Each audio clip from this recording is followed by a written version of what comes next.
चैत्र माह के कृष्ण पक्ष की एकादशी को पापमोचनी एकादशी के नाम से जाना जाता है। इस बार एकादशी तिथि का प्रारंभ 4 अप्रैल 2024 गुरुवार की शाम को 4:15 से हो जाएगा, जो कि 5 अप्रैल 2024 दोपहर 1:29 पर एकादशी तिथि समाप्त हो जाएगी। द्वादशी युक्त हरिवासर जो शुद्ध एकादशी होगी वो 5 अप्रैल 2024 शुक्रवार के दिन ही रहेगी। सभी भक्तजनों, माताओं, बहनों को, चाहे वैष्णव परंपरा से हो या स्मार्त परंपरा से हो, सभी को 5 अप्रैल 2024 शुक्रवार के दिन ही एकादशी का व्रत रखना चाहिए।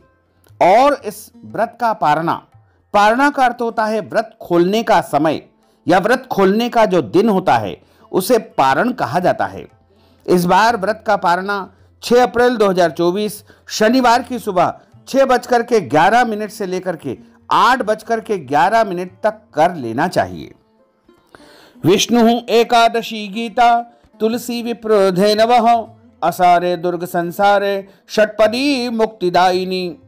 अर्थात श्रीहरि भगवान विष्णु जी का पूजन करना, एकादशी का व्रत रखना, गीता जी का पाठ करना, तुलसी जी का पूजन एवं दर्शन करना, ब्राह्मण देवताओं की सेवा करना, उनको दान करवाना, उनको भोजन करवाना, गौ माता की रक्षा एवं सेवा करना, ये 6 कार्य इस कठिन संसार सागर को पार करने हेतु मुक्तिदायक बताए गए हैं।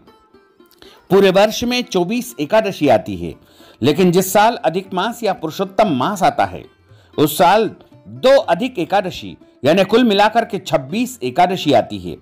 प्रत्येक महीने में 2 बार एकादशी आती है, एक कृष्ण पक्ष में, दूसरी शुक्ल पक्ष में।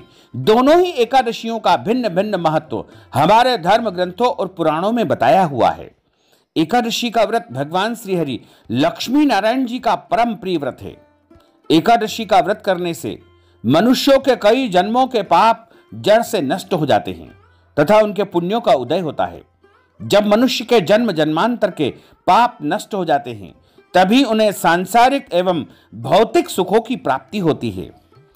जो भक्तजन, माताएं, बहनें एकादशी का व्रत करते हैं उनको दशमी तिथि से लेकर के द्वादशी तक कुछ महत्वपूर्ण नियमों का पालन अनिवार्य रूप से करना चाहिए।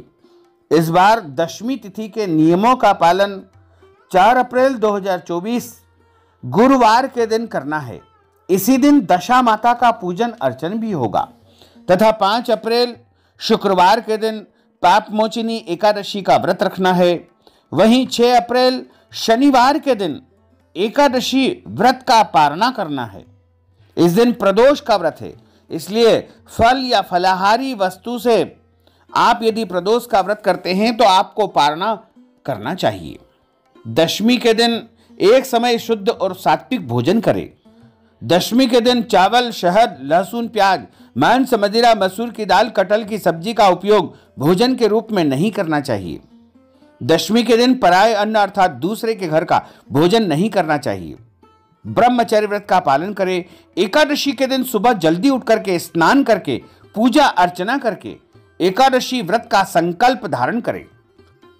पद्म पुराण के उत्तरखंड के अध्याय 64 में श्लोक नंबर 34 में लिखा हुआ है, एकादश्याम निराहार स्थित्वाहम परेहनि भोक्ष्यामि पुंडरीकाक्ष शरणम में भवाच्युत। हे कमल नयन भगवान अच्युत, मैं एकादशी के दिन निराहार रह करके दूसरे दिन ही भोजन करूंगा। एकादशी के दिन संकल्प आपको धारण करना चाहिए। अगला वीडियो जब आएगा तो उसमें संकल्प की पूरी विधि बोल करके आपको बताएंगे, सुनाएंगे। उस विधि से आपको संकल्प धारण करना चाहिए। एकादशी के दिन सुबह सूर्य भगवान को जल अर्पण करें, माता पिता को प्रणाम करें, तुलसी जी का पूजन करें, गौ माता का पूजन करें। एकादशी के दिन अन्न नहीं खाना चाहिए, केवल और केवल फलाहार करना चाहिए। सर्वोत्तम फलाहार गाय का दूध एवं फल माना गया है। झूठ न बोले, क्रोध न करे, लड़ाई झगड़ा एवं वाद विवाद बिल्कुल न करे। ब्रह्मचर्य व्रत का पालन करना चाहिए। दाढ़ी कटिंग या शेविंग नहीं करवाए। शरीर के अंग के कोई भी बाल काटना या कटवाना वर्जित माना जाता है। नाखून नहीं काटना चाहिए। किसी भी प्राणी का, किसी भी मनुष्य का, किसी भी जीव का अपमान या अनादर न करे। दिन में सोना नहीं चाहिए। रात्रि में जागरण करें, पूजन पाठ करके ब्राह्मण देवता के मुख से ही एकादशी व्रत कथा का श्रवण आपको करना चाहिए। कथा सुनने के बाद ब्राह्मण देवता को यथाशक्ति दक्षिणा अवश्य प्रदान करें और अगले दिन शुभ मुहूर्त में ही एकादशी व्रत का पारणा आपको करना चाहिए। पारणा का अर्थ होता है व्रत खोलना या व्रत का समापन करना। एकादशी के दिन आप चाय काफी पी सकते हैं, कोई दोष नहीं लगेगा, लेकिन ध्यान रखें आपको इस दिन फलाहार में हल्दी का उपयोग नहीं करना चाहिए। एकादशी के दिन पान नहीं खाना चाहिए। एकादशी के दिन कोई भी अभक्ष भक्षण जैसे लहसुन, प्याज, मांस, मदिरा का उपयोग नहीं करना चाहिए। एकादशी के दिन घर में चावल का उपयोग नहीं करना चाहिए। चावल बनाना भी नहीं चाहिए और चावल खाना भी नहीं चाहिए और चावल इस दिन पूजा में भी उपयोग नहीं करना चाहिए। एकादशी के दिन यदि आपके घर परिवार में जन्म अथवा मृत्यु का सूतक लग जाता है तो ऐसी परिस्थिति में आप एकादशी व्रत तो अवश्य करें, सभी नियमों का भी पालन करें, लेकिन आपको भगवान का स्पर्श या पूजन अर्चन नहीं करना चाहिए। अगले दिन जब आप व्रत का पारणा करते हैं तो सूतक की अवस्था में जल या तुलसी पत्र या फल या फलाहारी वस्तु से व्रत का पारणा कर सकते हैं। यदि आप यात्रा में हैं या कहीं बाहर है और पूजा पाठ या पारणा की व्यवस्था नहीं हो पा रही है तो आंख बंद करके मानसिक रूप से मन में सभी वस्तु का, सभी विधि का ध्यान करते हुए यदि आप एकादशी व्रत करेंगे तो आपको एकादशी पूजा का, व्रत का पूरा पुण्य प्राप्त होगा, क्योंकि हमारे धर्म ग्रंथों और पुराणों में मानसिक पूजा का भी विधान बताया गया है। और इसी तरह यदि कोई माताएं बहनें मासिक धर्म पीरियड की अवस्था में रहती है तो ऐसी अवस्था में भी उनको व्रत करना चाहिए, व्रत के नियमों का भी पालन करना चाहिए, लेकिन उनको भगवान का स्पर्श या पूजन अर्चन नहीं करना चाहिए।